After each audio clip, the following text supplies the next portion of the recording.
হলদিয়ার সভামঞ্চ থেকে রাজ্যের শাসক দল তৃণমূল কংগ্রেসকে আক্রমণ করলেন শুভেন্দু অধিকারী। মমতা বন্দ্যোপাধ্যায়কে আক্রমণ করতেও ছাড়েননি তিনি। তৃতীয়বারের জন্য প্রধানমন্ত্রী হবেন নরেন্দ্র মোদী। বাংলার মানুষ তাঁকে এবার ভোট দেবেন, সেই বার্তা এদিন শুভেন্দু অধিকারী রেখেছেন। হলদিয়া হেলিপ্যাড গ্রাউন্ডে শুভেন্দু অধিকারী এদিন সভা করলেন। বীর বিপ্লবী তথা তাম্রলিপ্ত জাতীয় সরকারের প্রথম সর্বাধিনায়ক সতীশচন্দ্র সামন্তের জন্মদিন, সেই উপলক্ষে এই সভার আয়োজন করা হয়। লোকসভা ভোটের আগেই এই মাঠে নরেন্দ্র মোদী প্রচার সভা করবেন।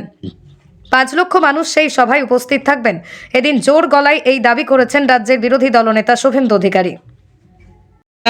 ও ভেবেছে যে সুপ্রিম কোর্টটা ওর পিসি চালায়, ও যে কায়দাতে পশ্চিমবঙ্গ চালায়। একটা হরিদাস পাল সরকারের কেউ নয়, বলে বার্ধক্য ভাতা কাল থেকে দেব, বলে প্রধানকে সরিয়ে দেব, এবং যে কায়দাতে তিনি পশ্চিমবঙ্গের রাজ্যটাকে চালান, ভাইপো ভেবেছেন যে পিসি চালায় সুপ্রিম কোর্ট।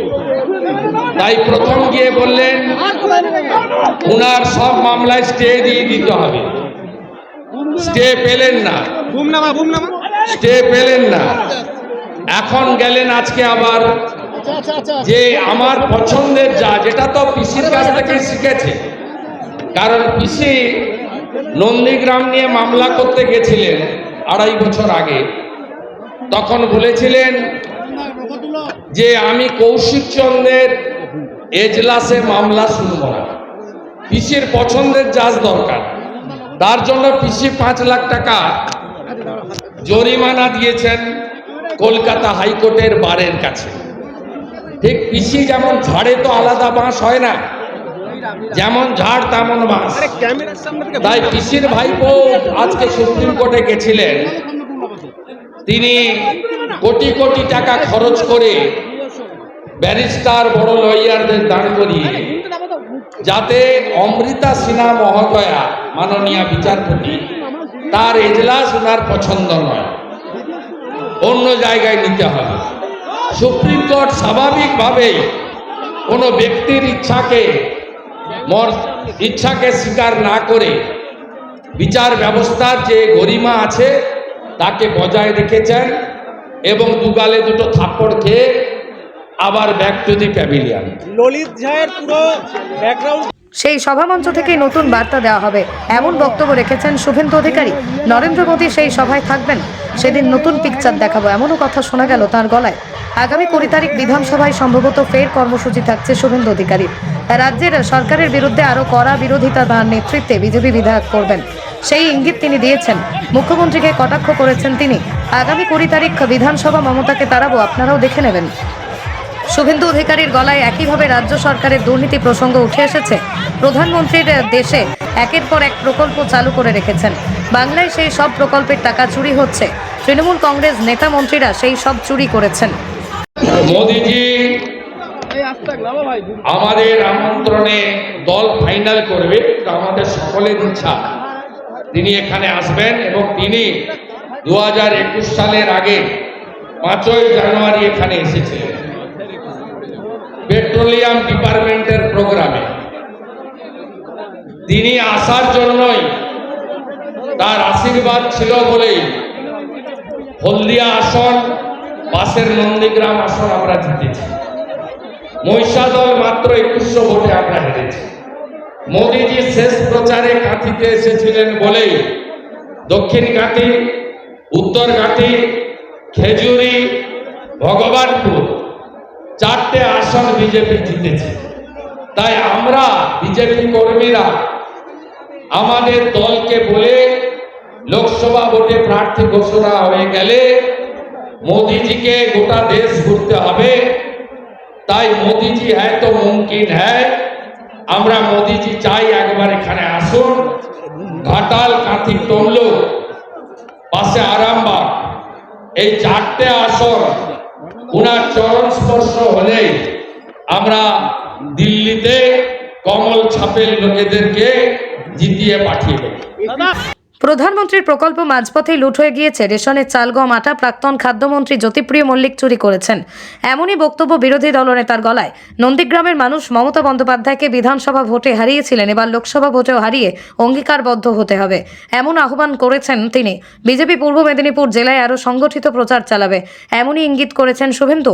আগামীকাল উত্তরবঙ্গ সফরে যাচ্ছেন তিনি। মুখ্যমন্ত্রী সেখানকার মানুষকে মিথ্যা কথা বলে ভুল বুঝিয়েছেন, তিনি আবার সত্য কথা বলবেন উত্তরবঙ্গে গিয়ে, এমনই দাবি করেছেন তিনি। যুব কংগ্রেস করে ললিত যা তৃণমূল যুব কংগ্রেসের পদাধিকারী।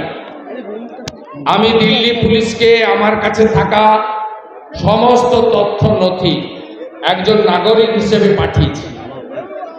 তাপস রায়ের অত্যন্ত ঘনিষ্ঠ বরানগর উত্তর কলকাতাতে তৃণমূল যুব কংগ্রেসের একাধিক কর্মসূচিতে থাকে এবং পশ্চিমবঙ্গ রাষ্ট্রবিরোধী দেশবিরোধী এপিসেন্টারে পরিণত হয়েছে এই তোলামুলিদের রাজত্বে।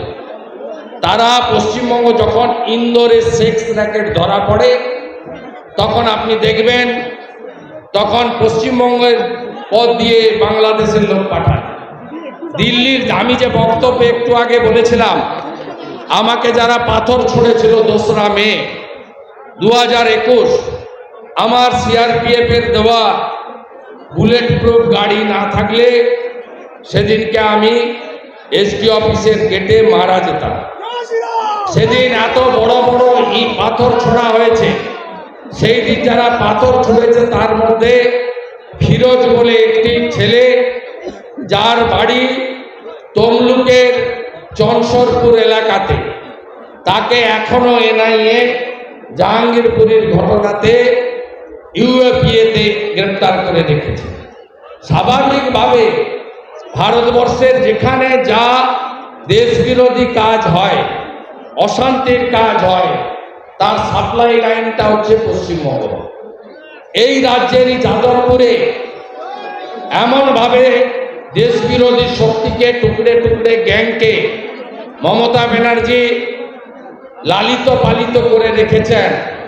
যারা আমার গাড়ির দিকে তেড়ে আসে আমরা মাওবাদী বলি, যারা ভারতের জাতীয় পতাকা 26শে জানুয়ারি বা 15ই আগস্ট যাদবপুরে তুলতে দেয় না, যারা জাতীয় সঙ্গীত গাইতে দেয় না, যারা বন্দে মাতরম বলতে দেয় না, তাদেরকে মমতা ব্যানার্জি এখানে রেখেছেন একটাই শর্তে, 21 সালের মতো এরা নো ভোট টু বিজেপি করবে, আর উনি এই সমস্ত শক্তির কাঁধে ভর করে ক্ষমতায় থাকবে।